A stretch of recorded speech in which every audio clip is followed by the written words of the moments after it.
Greetings to you all. Welcome to another exciting episode of School of Imageability podcast. I am Richmond and I am with Skhumbuzo Mtshali from City of Johannesburg from the Department of Development. Welcome, Skhumbuzo. Good morning, Mr. Manavela. Thank you for inviting me to your podcast. I'm happy to be here. Thank you for your time. I appreciate it. And congratulations on your promotion for becoming a senior specialist in urban design and architecture. Thank you very much. I really appreciate it. Hopefully you'll be joining us soon. Yes, I will be definitely joining you soon. My topic of the day is looking at investigating the impact of street vending on the image of the city. Okay. Yeah, so my first question of the day will be, what do you think about street vending in African cities? I think that's a very good topic. To answer your question, I think from an economic perspective, yes, street vending is one of the oldest ways to fight poverty, while it brings daily necessities to people living in marginalized areas like your townships in Soweto, yes, your Ivory Park and Diepsloot, particularly in the city of Joburg. yes, And I think it's one of those sectors that have remained in the blind spots of policy, especially in African cities. yes, Even though we try now to include it more in our thinking in terms of urban design and planning policy. yes, I think it's something that we should try and foster more, since it contributes, I think, about 7% to the national GDP. yes. And then in terms of employment, it accounts for between 17 and 22%. I think those are really big numbers, looking at our economic situation in South Africa, particularly in the city of Joburg, and maybe in the rest of the continent. Yes. And then I think one of the core benefits that are usually overlooked is the fact that street vending, particularly in African cities, it contributes to an extent to shaping the social fabric of our cities. Yes, yes. You know, the small conversations that you have whenever you go and buy goods or get services from street vendors. Yes. Those are contributing towards shaping the social fabric in our cities. And if you come to think of it, they are the ones that are present when the day starts. Yes. In the public realm. They are Yes, present yes. when the day ends as well. And from an urban design perspective, I think they contribute to giving identity to our Yes, cities. yes. They shape our spaces, and to an extent, they are the eyes on the street. They provide passive surveillance. Yes. Even though that is debatable in our city of Joburg, particularly in the inner city. Because in urbanism, we talk about passive surveillance as an element that really has an impact on the reduction of crime and other negative behaviors that might take place in public spaces. But Yes. in our inner city, you might get mugged broad daylight. Yes, with the that's true. shopkeeper watching you, and people passing Yes. by. So in township environments, that's very different, Yeah. where they contribute positively. They are the eyes on the street. They are our mothers. Yes. Some are fathers, uncles. They know everything about everyone. Yeah. So in in that manner, I think they do contribute greatly in strengthening our moral fiber, strengthening our interrelationships within the communities. Yes. Thank you. This leads to my second question, like about how you as a designer or urban planner, how do you decide like a street in the city or in the urban fabric is going to take part of urban or city regeneration? Okay, that's an excellent question, Richmond. So, by virtue of street vending Yes. being in the public realm, it means that it's part of every project that the Yes. city does, because our role is mainly to shape what is in the public interest, Yes. which is the public realm greatly, and obviously pockets of land that are owned by the city. So in terms of how we decide whether or not a street will form part of a project, Yes. remember we have policies that Yeah. guide our planning and our development efforts. So we'll start with the IDP. The IDP. Oh, yes, I know. We have IDP processes. So during the IDP processes or the IDP season, This is where the municipality goes to the public, Yes. engages the public on issues affecting them, from economic, social, environmental, and spatial issues. Yes. So in that, obviously, there comes out a couple of challenges, and as the city, we need to respond to that. Yes. Once we have responded to that, that becomes part of our implementation for the next financial year, Yes. and then it gets budgeted for. So you find in some instances, they need an upgrading Yeah. of streets and roads that are existing. Then in some marginalized areas, we still have dead roads that need to be tarred. Yes. Yes. So those issues get exposed through the IDP processes, and we jot them down, and we respond to them through implementation plans and allocating budgets, and then eventual implementation of those projects. And then secondly, we have the SDF. Yes. Primarily, the SDF has three basic layers, which is the transformation zone, the consolidation zone, and the urban development areas that are beyond the UDB, the urban development boundary. Yes. So in terms of our focus, the transformation zone is where the city looks to intensify.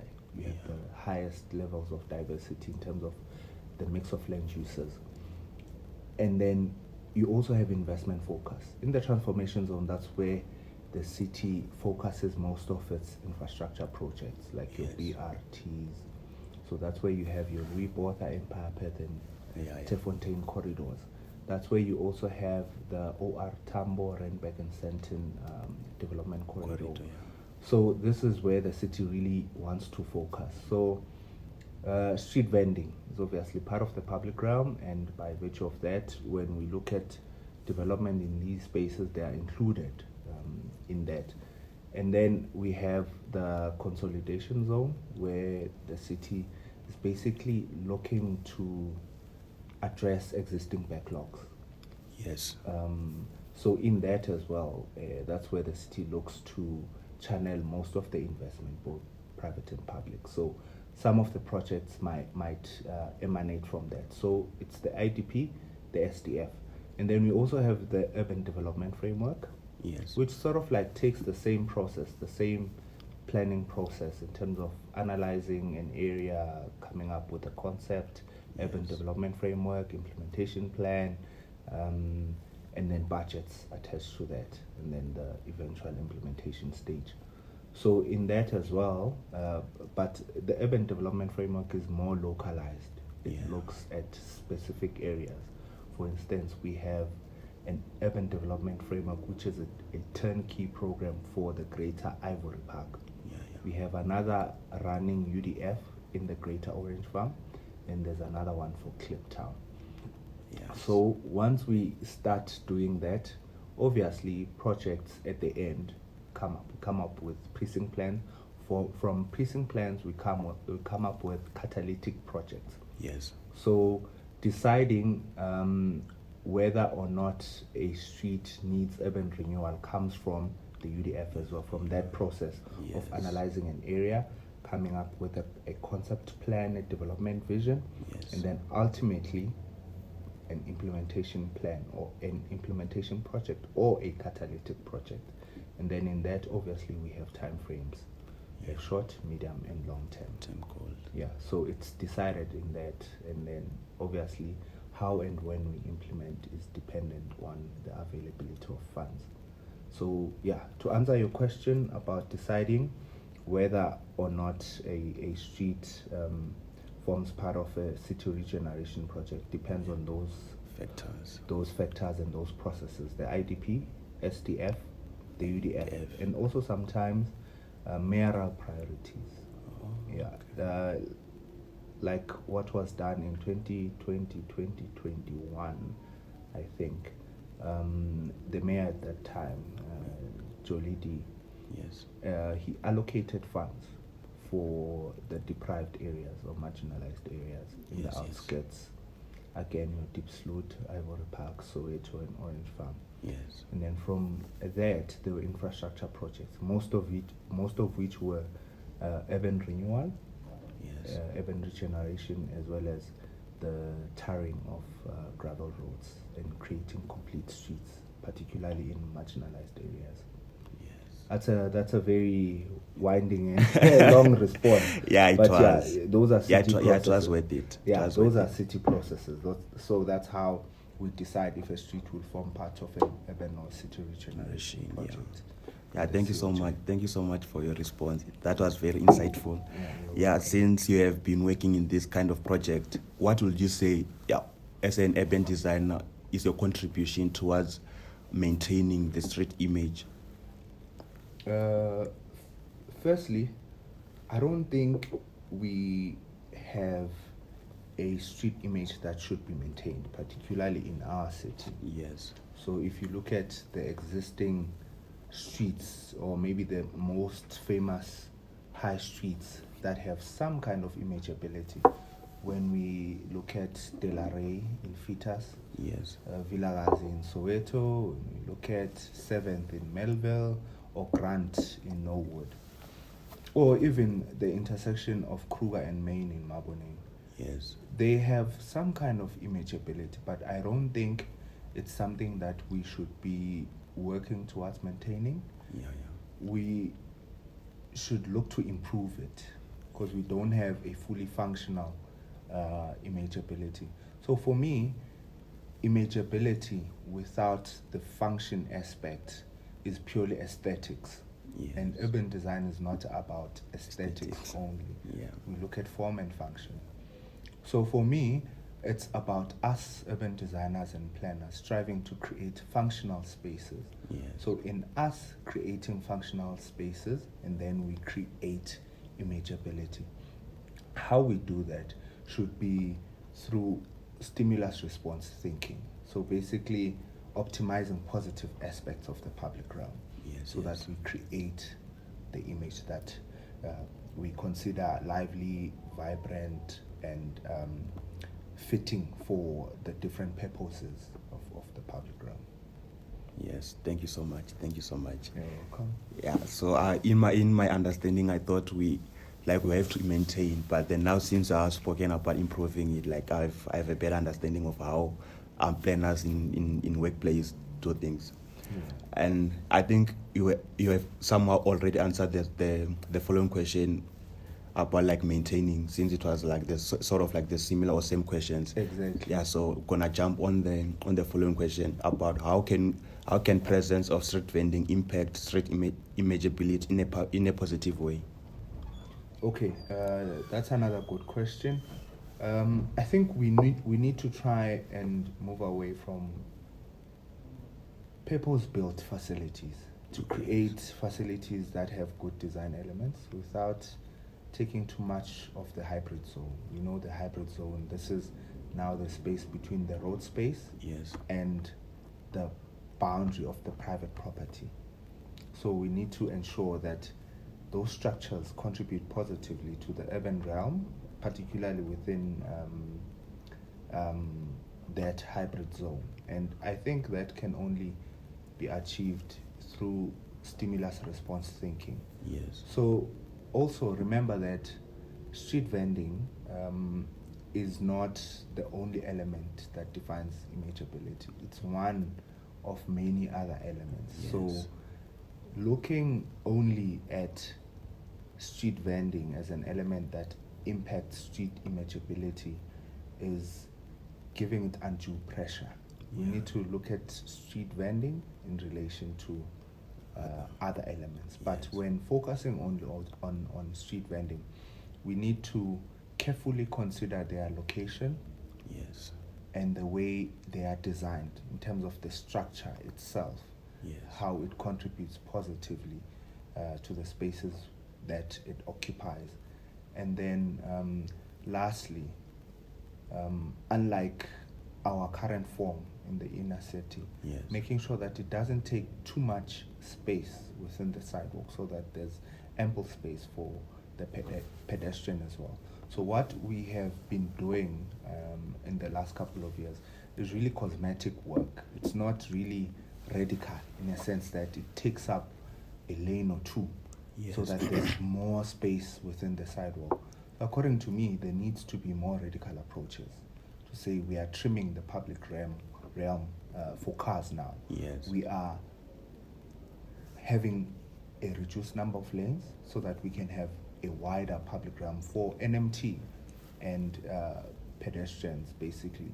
As you have seen in the city as well, we have now the emergence of trolley pulling and trolley pushing. Yes. That is considered NMT, and it should really form part of our public realm as well, I think. Thank you so much. Thank you so much. So do you think designers create like enough space for street vending? At the present moment, our efforts, we haven't been really, as urban designers in the city, we haven't been really involved in a lot of projects that have street vending as a component in them. But currently we don't provide sufficient space for them. Yes. And we haven't really looked at them in the detail that we should be. So I think there's a lot of room for improvement in that aspect. We haven't really given it enough attention. Yes. Again, remember that our city is a city that was built for cars. Yeah. So we have limited space to play around with unless we make the big changes that we are afraid of making. Yes, thank you so much for your response. From the literature I've been reading since I was doing the research on the impact of street vending on the imageability of the street, like there've been argument that street vending give life to Dull Street or the street that doesn't have vibrant like environment. So what's your thought or your take on this? Okay, I think whether or not street vending gives life to Dull Street is dependent on other elements. Yes. Basically their location, their design, and other 23 street elements that define the public realm. Yes. So as long as other elements are not responding positively to interventions, I think the street will remain dull. Yeah. So the other elements I'm talking about lighting. Yeah. Your benches. Yes. The stormwater system, Yeah. which often gets clogged up with litter, the planting zone, Yeah. the pedestrian walkway, the road space itself, the medians, the walls that frame it, the quality of the edge condition, Yes. the benches and the bins, So all those elements combined with street vending, if placed in a carefully thought out manner, Yes. they do have the potential to give Dull Streets life and vibrance. Thank you so much. Thank you so much. Have you been working on the project that revive or regenerate Urban Street in your experience?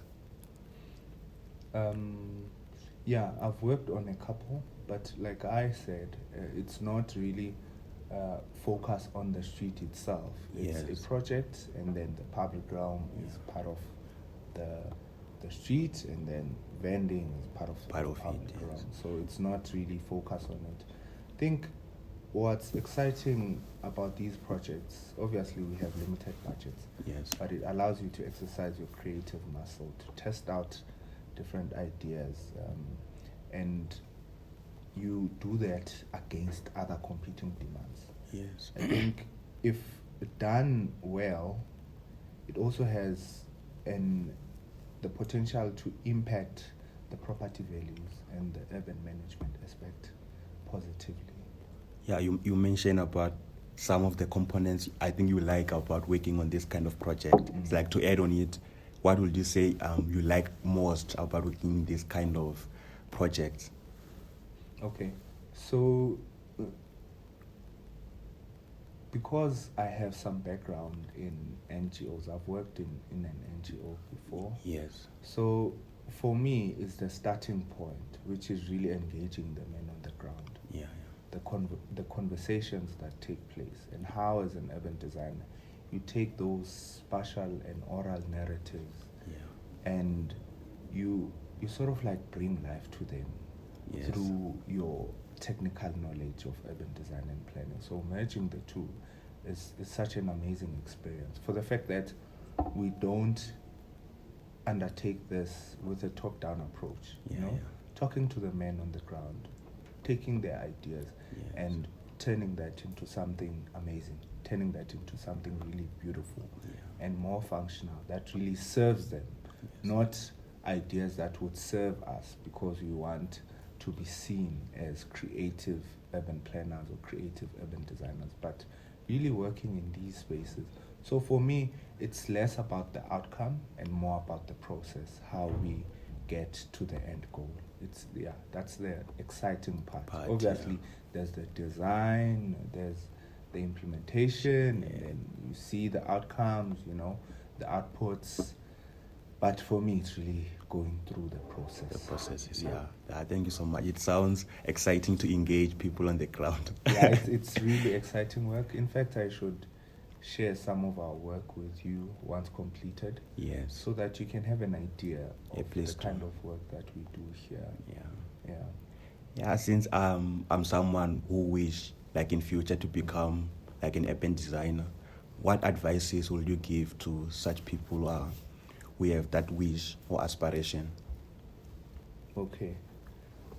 That's a difficult question. So, like me, Yes. I would advise that you don't wait till you graduate. Yeah. Start now. Find spaces and places where you can contribute, whether you volunteer or whether you get paid for the Yes. work, but get as much experience as you can. Yes. Yeah, that's one.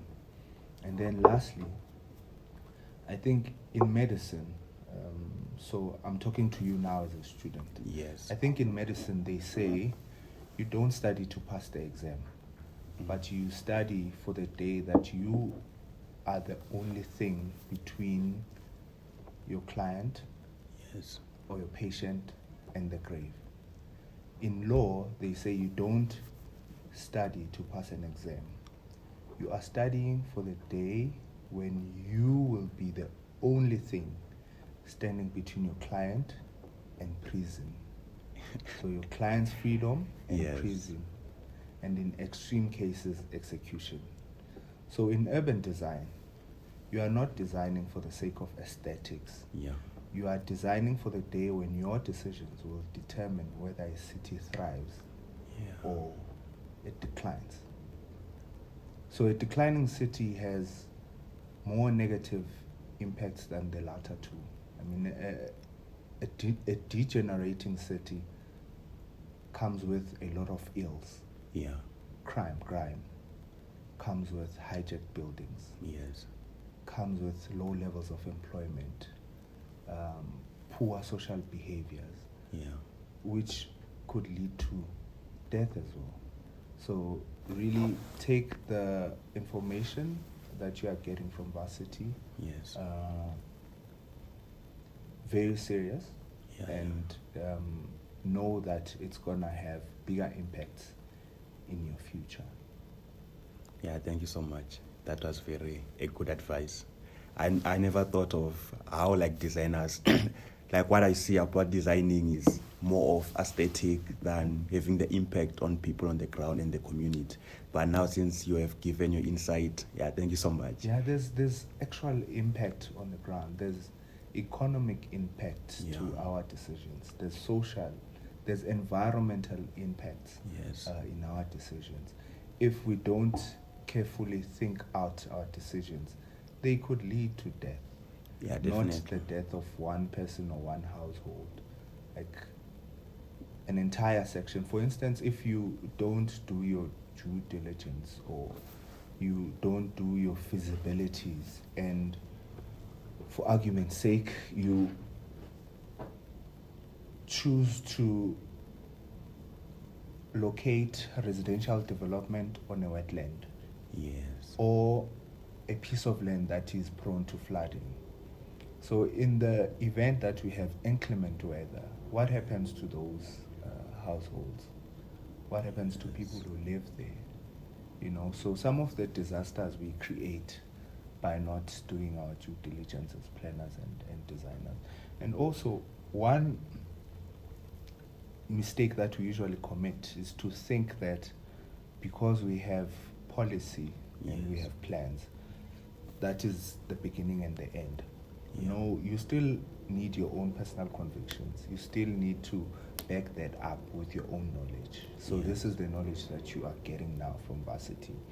So you can't, for instance, you can't respond to an inquiry and say, this is going to happen or this is not going to happen because policy says so.